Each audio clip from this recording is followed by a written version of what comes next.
That feeling you have right now, you're not alone in it. Whether you need bi-weekly blogs, bi-monthly webinars, or quarterly workshops, there's ongoing support waiting for you. Visit courtnellysmith.info blog community.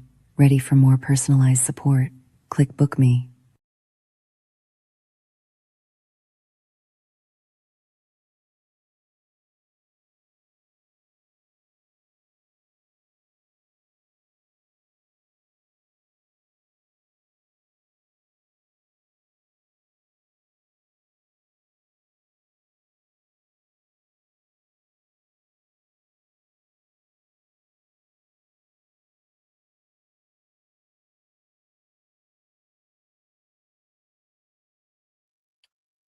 Hello, I'm Courtney Smith, and I'd like to welcome you today to our special broadcast outside of the community.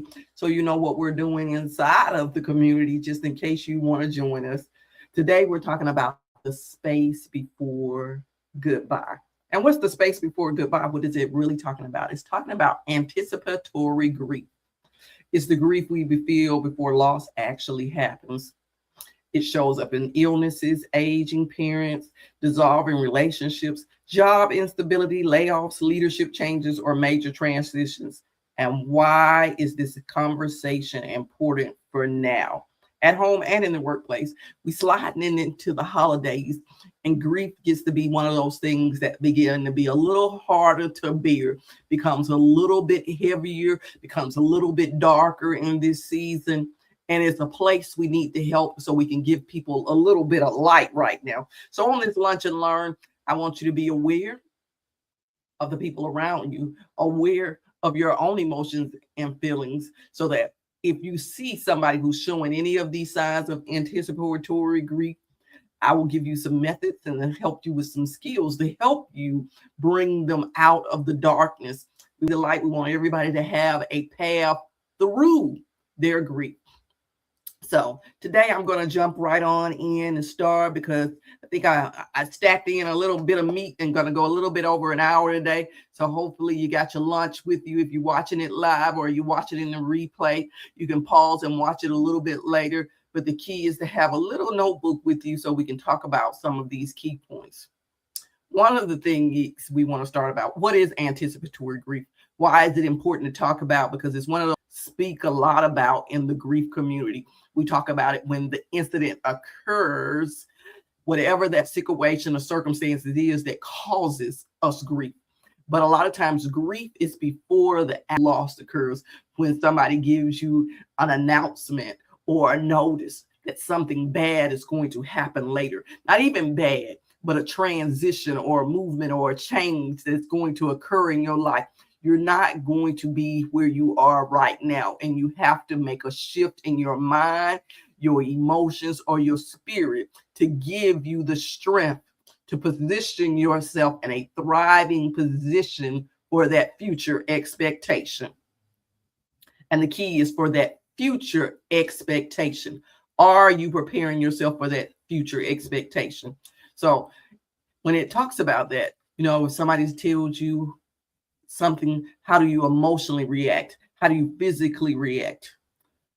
And the thing is, even a lot of people who show up to the physical doctor, a lot of these things are misdiagnosed as stress, fatigue, disengagement, orientation. When they're actually anticipatory grief, they need to actually describe the why this is happening and get to the root of these other outside issues would resolve themselves. And how is it different than typical grief? Because nobody actually knows that you are grieving something that has not occurred yet. It is obvious to somebody when you're grieving, when you have an announcement and say, I've lost a parent. I'm feeling some kind of way because my kids are leaving home. I've gotten a pink slip. The notice has already occurred. But when you are just waiting for the notice, or when you are dealing with parents that are sick, everybody doesn't know that the load that you are carrying is grief as well. So let's talk about how some of these things look in a professional environment. And I'm glad today to be here on LinkedIn so we can talk about some of these professional things that we talk about in workplace grief. Organizational changes cause grief. Workforce reduction causes grief. Burnout from emotional labor causes grief. Losing a mentor or a key leader and causes grief.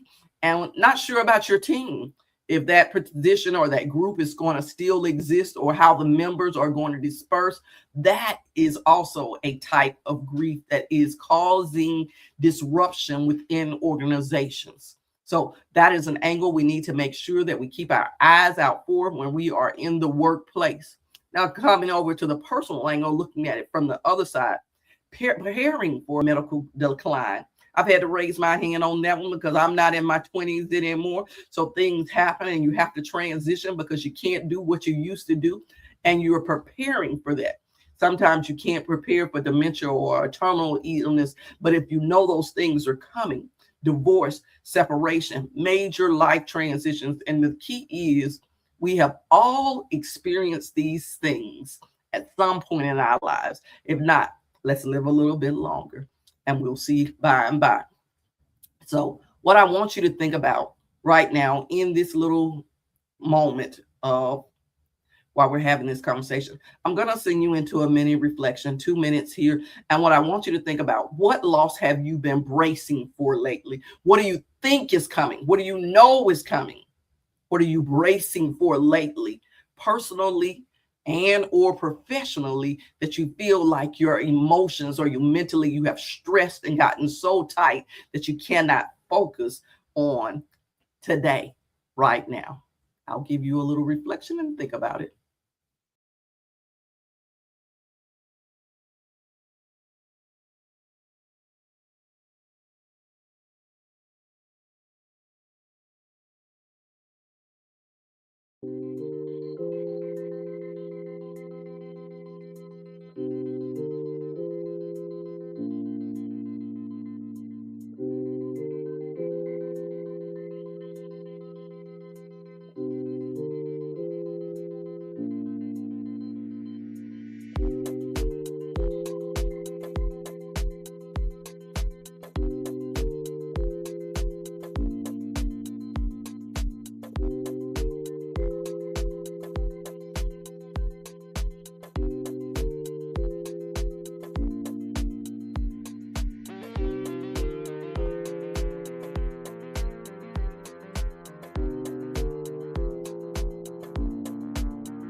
All right. I'm hoping you thought about that in the 2 minutes. What loss have you been bracing for, waiting for, thinking that's going to happen lately, whether it's in your personal or professional life? Okay. So now that you've identified what it is that is coming, think about the benefits of knowing that. That's what we're going to talk about. What's the benefits of knowing that the loss is coming versus the not knowing and it happens all of a sudden experience? So benefits of knowing that it's already coming. One is the emotional preparedness. A lot of us say, I don't want to know what's coming. I don't want to know what's happening. But the thing is, when you know, there is a preparation that you can begin to take because it allows you to gradually adjust to things. It reduces the shock impact. It helps regulate fear and anxiety. And what that means is that you can begin to already talk to somebody about it before it happens. That way you're prepared when it happens so that you are not spiraling in your emotions. You have strategy to help you through your emotions. And that is a great thing. Instead of just waiting for something to blow up on you, you're prepared for it. You can move back and it's not much damage caused. I'm not going to tell you there is no heartache, there's no hurt when the actual thing happens. It just reduces the damage. That is like if you know a bomb is going to go off and you can only get a certain distance from it, it decreases the amount of damage that it will cause emotionally for you. So that's an emotional preparedness. So it will begin to build your emotional resilience and know how to bounce back from it. What do you need to prepare for it and the damages that are to come. Now, this is a very important thing. It is a relationship resolution. And now what I want you to hear is a resolution, not a reconciliation. A resolution, because when you know something is happening, you can start to make a resolution for it. It's not try to run back and rebuild relationships and make them what they are not. It's just an opportunity to express what you all have already had, the love, the gratitude, the forgiveness. So you are not carrying along with you guilt, unspoken conversations when things happen and you aren't prepared for it. It gives you time to create a resolution, a chance to say what's meaningful. And the key is meaningful before goodbye. There's no need to be an ugly, nasty, and dumping things on people before they pass or things happen to add extra baggage to someone's situation on the way down the road. And it can strengthen family and workplace relationships. So this resolution can be used in the workplace when somebody is getting ready to retire, when a layoff is getting ready to happen. This is an opportunity to speak good truth, to speak something into someone's life as a resolution to express love, gratitude, and forgiveness. Those are very key on this journey when you're talking about the resolution. And remember, resolution is not reconciliation. Reduce conflict. This is something that you want to do when any type of transition happens. Reduce conflicts because there is something that is already there. It clarifies the expectations of what is going to happen when this loss occurs, when this transition occurs, when this change occurs. These are the expectations of this change and what is going to happen because of this change. It improves the communication because everybody is well aware up front of what is happening. So there's no need to sneak around, hide the conversation. Everybody's aware of what is coming forth, of the situation and the circumstances, good, bad, or indifferent. We are aware that these things must happen. And it minimizes last minute emotional eruptions, as I see. Now, it just doesn't, the situation damage, but now so it requires so people don't, the saying is go postal on people because people are already prepared. They're not shocked. They're not overwhelmed. They can make preparations for this particular situation. So if you're giving somebody 30 days notice, 6 months, they have time to change and shift their lifestyle in this. And I love providing these skills and tips for people so they can have this conflict resolution when they're reducing their conflict on these transitional journeys. Lower your stress doing these transitions. That's a great thing too. But clear decision making, that is great for people in leadership positions, but it's definitely good for the employee as well. So employer and employee, and of course in our personal life, we can make decisions a little bit clearer based on things that we know are coming. We can make an adjustment. We can make an improvement. We can also just get our mind space ready to see things from a new perspective. So in that case, we can make medical directives, care plans, financial preparations, and professional transitions. We can make succession plans, role clarity. What's my new role, or what is my new identity outside of this position? Because a lot of us, our whole lives revolve around our profession, and we don't know who we are without that profession. What can we do? So role clarity on what hat do I wear outside of this position? Those are things to think about. So now, of course, you know, I love reflections. We're going to jump into another reflection. And I ask you a question to identify which benefit most do you need right now? Do you need to start making some clearer decisions, reduce some conflict in your life, do some resolutions to some relationships, or get emotionally prepared for what is to come. Work life, your professional life, your personal life, business development, personal development. What are the things that you need to stretch so you can use some of these benefits to help you? Let's have a reflection moment. 2 minutes, sure.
All right, I'm glad you're still here with me on this Lunch and Learn journey. We're moving on to part number 3, where we're talking about how this anticipatory grief shows up at work. Well, now you got some benefits of knowing ahead of time. Now you got some. We're going to talk about some of the ways this shows up, and not necessarily in a good way when people are not acknowledging and not using the benefits of this knowing. A lot of people aren't aware they're grieving. So these are signs when you can see that somebody's grieving and then help them transition into these benefits. So anticipatory grief shows up in work as decline in creativity, focus, and availability. People who used to be available a little bit more, all of a sudden they don't have the time, they don't have the focus, and they can't manage to come up with an idea. Heightened irritability. Now, this is what's going to trip a lot of people up. They're overproductive. They're putting their all into work so they don't have to deal with their situations. And you say, hey, that's great. I got an overproductive employee, until they burn out. And then you have an employee who is burnt out and who needs to be out for an extended longer time. So their overproductivity, if it was only for a limited time frame, you want something that they can actually keep up. So notice people who have began to pour a lot of extra into work, overproductivity, and of course, underproductivity. Difficulty planning long term. They aren't able to commit to a schedule. They aren't able to plan for the meeting. Those things have become a little bit hard for them to have the capability to plan for long term. And then emotional withdrawal. You notice somebody who's not participating in the joy of the holidays the way that they used to, or they're not having conversation, they're not being a part of the group. These are signs that they have anticipatory grief. And those are very prevalent in the workplace right now. And there are some skill building tools that I provide for corporations, whether you want to be a part of this new opportunity that's coming along for one time only, a 45-day reset at the beginning of the year we are doing for corporations. And it's building these skills to facilitate good grief. And I did say good. And you say, why is grief good? We'll talk about that. I'll address that. Why grief can be good for your corporation and your organization, and how do we set it up so that it works the best for you. Of course, we have to set it up where individuals know how to name their transitions, where there is creating psychological safety in the environment, trauma-informed leadership. These are things that are addressed, and grief-aware communication, so that you know when people are going through some of these anticipatory grief signs, and you're able to help them get to a place where they can have good grief. Identify how it is a benefit and how to pass along. Even things when they are going through the 12 different types of workplace grief will be addressed as well. So grief in the workplace is very prevalent, and there's some very good skill building tools that we can dig into a little bit deeper in there. And that's why I say I'm trying not to get too meaty here. We only have a little bit of time for a lunch and learn, because whether you brought your lunch or you still got to run and go get some lunch, I want to make sure that we hit the high points for you and you have time for reflection. Because now is a very good question. When we talked about those different type of declines that were happening, those different types of ways that anticipatory grief shows up at work, my question is, how is your team experiencing anticipatory grief in the workplace right now? How are they struggling with saying goodbye to certain things in their lives? How are they learning to situate that AI is going to not replace them, but replace some of their duties and responsibilities they had? How to transition. So how are they doing with the changing of how the layout and the landscape of your organization or corporation is going? Are they able to step into training and have an open mind? So how is your team experiencing anticipatory grief right now? Let's give us 2 minutes to think about that.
All right. Thank you all for taking a minute to think about that. How is your team experiencing anticipatory grief right now? And when I say team, you might be your team. You might be a solo or entrepreneur on here, you the team. How are you experiencing grief right now? Check in with yourself and think about those things. You might have a small organization. You might have a virtual organization. How is your team experiencing it? Is a thought you need to have, because right here, the holidays, it could affect your bottom line through holiday sales, through holiday campaigns, through New Year workings. What it can affect your whole first quarter if you don't understand what the team and your organization is experiencing through the climate change. And I don't mean the weather change, I mean the system changes that's changing every day. How is it affecting them? How are they processing it? Where are they on this journey? Is very important. And then we talked about the workplace grief. Personal, let's check in with yourself. Let's get in the mirror. Each individual person, we have to have accountability for ourselves as well. Are we a caregiver to somebody and we're experiencing caregiver exhaustion? It's the reason why we can't show up fully at work. Are we having waves of sadness and waves that are coming up because we are anticipating and we can't deal with the ebbs and the flows that are going on? Hypervigilance, because you're just waiting for the other shoe to drop off, waiting for the pink slip, waiting for that phone call, and you don't even know if your number is even coming up. Hypervigilance, emotional numbness or guilt from wanting this just to be over. Hey, just kick me out. Just let's get it over with. That kind of anticipation, preemptive loneliness. Before it even happens, you are thinking about how alone you are going to be. So these are the things that we have to embrace. And so when we're talking about it in our professional place, it says, what part of your personal life have you been quietly preparing for change? Are you going through bankruptcy, foreclosure, an eviction notice? Are you preparing for these things and you're doing it silently and nobody knows? And those are the things you're working for. Through a divorce, through you lost your food stamps, just because you're working. There are a lot of working poor people here. So understanding where you are on this spectrum of grief, how is it affecting you, how it is affecting your employees, because you as the employer might probably are not going through working poorness, but some of your employees may. Or you might be struggling just to pay your employees, and your employees don't know that you're struggling to pay them and keep the doors open and what you're experiencing. So transparency on this journey, so you're not snapping at your employees because they don't know you're doing the best that you can just to keep them employed and keep the doors open and keep the company going for them. So have these conversations and understand where are you on this journey personally as well. That is a great part of the journey of having that conversation with self to be able to speak up with others. Now, this is the meat. This is where I want you all to make sure that you got your pen and your pencil out, not getting ready to go in another reflection. You can think about your personal with on that professional journey, because I want to make sure that we get this framework in. Healthy anticipatory grief framework. These are the 4 things that I want to make sure that we are always transitioning through to make sure that we are on a healthy journey. When I talk about good grief, this is what makes good grief, having a good framework around it. It's kind of like if you got a good car, because the metal inside, the structure is there. No matter who hits you, you know it is not going to touch you. And that is how we have to be in this world.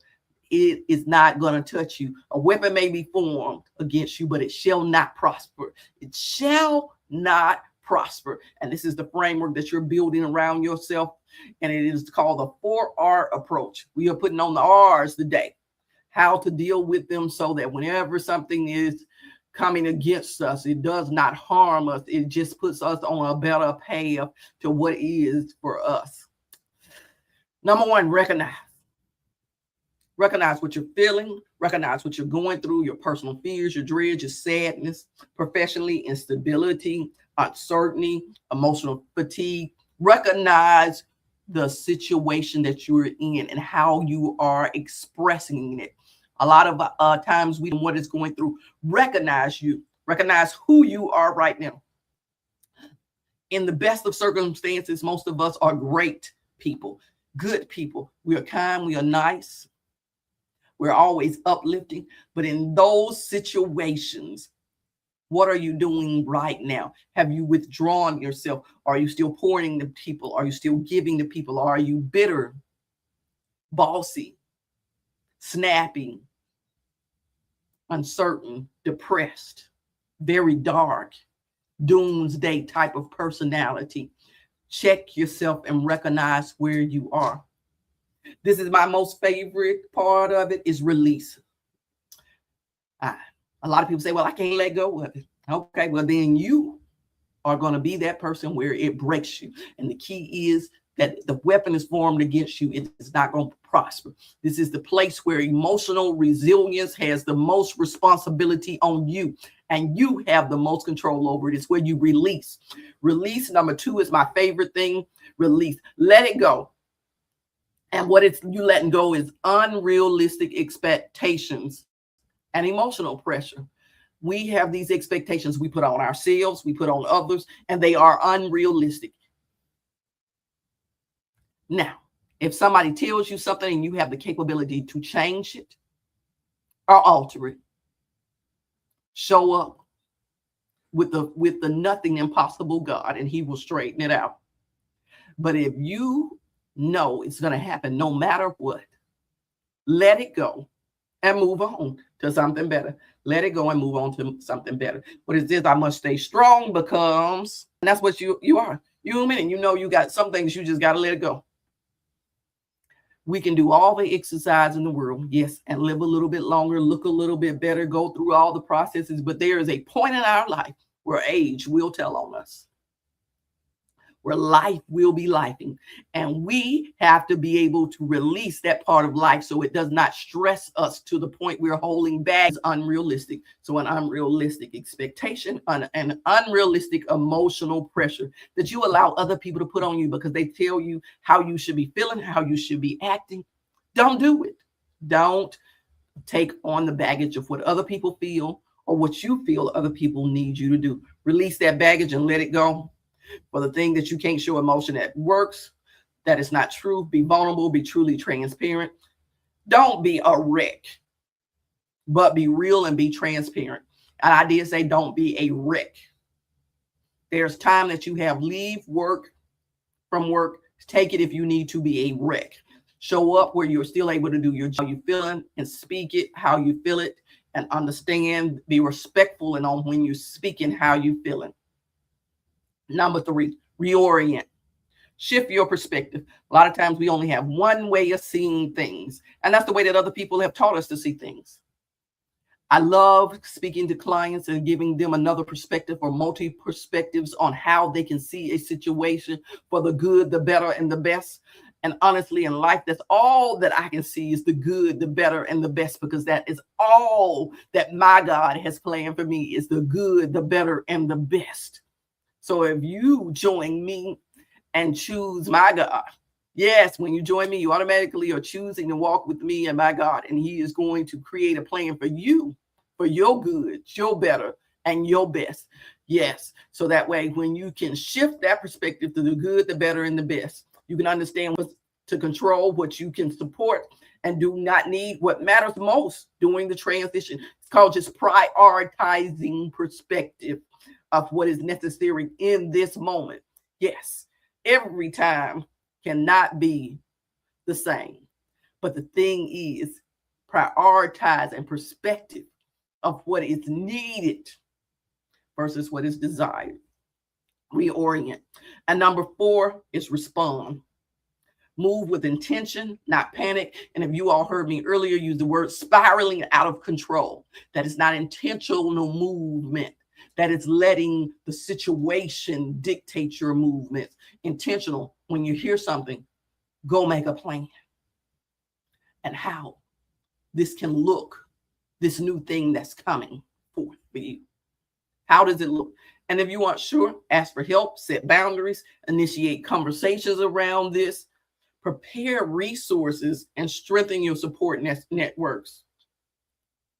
It can be done. It will be done. Thing is, nobody has to do it alone, personally or professionally. It does not have to be done alone. I'm not the only person here who's standing in to help you close the grief gap, but I'm here today. So if you need to do it as a family, I have family plans where you can meet with the family, get it done. Or I have plans where we can do it as a corporate organization throughout your whole corporation. So there is a plan that will help you to prosper in this season. while you're going through your anticipatory grief, while you are in the midst of your regular 12 types of grief for the workplace, or where you are experiencing personal grief. And you need to identify what it is you experience, how you want to change that experience, and where do you want to be on that experience. And that is what we do on this journey of A Million Hearts Reconnected. And when we are talking about, we're going to go back and recap. We're at the moment where we can work a little bit backwards now.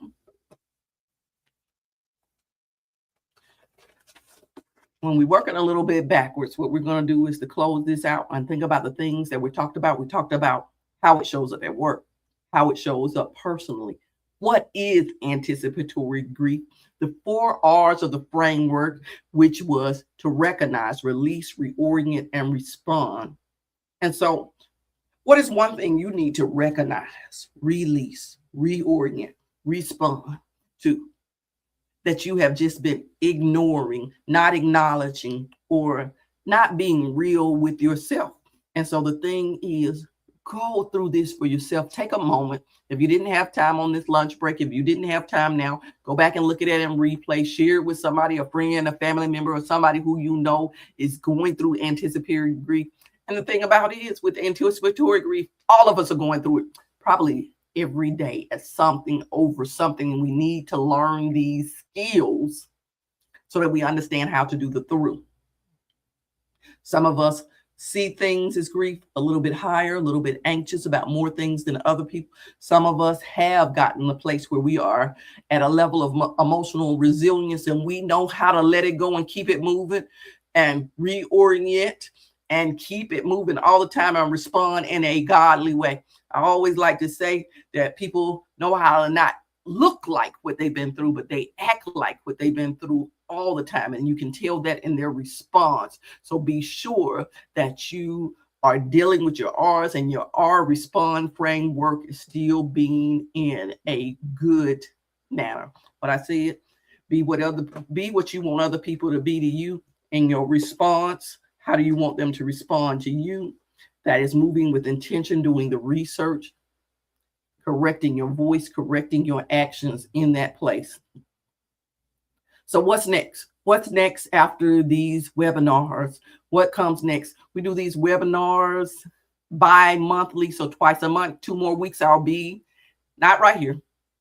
I showed up here today as a special stream because we were talking about anticipatory. Normally we're talking about the stages or the moving and the grief. When we do it on 12/25, yes, I said 12/25, actually Christmas at noon, I'll be at the table with you if you allow me to be. You click on the link, and this is free, always free, 2 times a month, webinars. It is about us being reconnected, A Million Hearts reconnecting with God's way of healing. So if I didn't mention I was a Christian coach. Did I mention that? I'm a Christian coach. So I help us through with spiritual guidance. So I am offering at the end of this, you can DM me and say spiritual guidance, and I will send you a list of scriptures if you want to do it just with the word. Now, if you want to do it with a workbook, say workbook. You have a choice of saying the word, the workbook, or you can say both, whichever floats your boat. And I can send you the links with the word, or you can get the link with the workbook. I would say get both, because you need prayer to position you for the process. And I'll say that again, you need prayer to position you for the process. If you don't pray before the process comes, it's going to be a little hard for you to get through it without God. So understand that. In this, I will tell you that is what is next.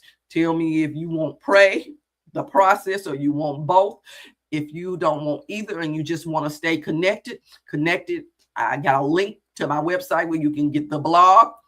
The blog, that's the community. The community is you get the blog twice a week on Wednesday and Saturday. Also, you get to be a part of the free bi-monthly webinars. That's this one on 12/11, another one on 12/25. If you are here in the LinkedIn community, all you have to do is subscribe to the Workplace Grief newsletter, and that comes out every Monday. So there is a way to be a part of the community, the corporate information, and then we will be launching a children's page also coming out in a few days. So whether it is for you as an adult or you for your children who are the ages 5 to 12, something is here for you. Something is here for you. So I look forward to seeing you, whether in the live or the replay or later in one of our other groups. Have a great day at work and see you later.